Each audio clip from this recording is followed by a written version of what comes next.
फिर से आपको आगाह करेंगे। अली अमीन गंडापुर और इनके खिलाफ असलहा और शराब बरामदगी का केस। ऐसे में वजीर आला अली अमीन गंडापुर के नाकाबिल जमानत वारंट गिरफ्तारी जारी कर दिए गए हैं। अली अमीन गंडापुर की तिब्बी बुनियादों पर हाजिरी मुआफी की दरख्वास्त को मुस्तरद किया गया है। अपडेट कर रहे हैं आपको इस हवाले से। अहम मामला है, SHO थाना बाराकहू कल मुलजिम को गिरफ्तार करके पेश करें, यह हुक्म जारी किया गया है, जबकि केस की समाअत सिविल जज शाइस्ता खान कुंडी ने की है।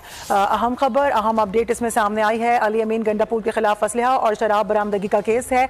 इसमें इनके नाकाबिले जमानत वारंट गिरफ्तारी जारी किए गए हैं। वज़ीर आला KP के अली अमीन गंडापुर की गाड़ी से असला और शराब की बोतलें बरामद होने के बाद उसको गिरफ्तार करके जेल में बंद कर दिया गया, जिसके बाद अली अमीन गंडापुर का कहना था कि वो शराब की बोतलें नहीं थी बल्कि वो तो शहद की बोतल थी, लेकिन मुझ पर ऐसे ही गलत इल्ज़ामात लगाए गए हैं।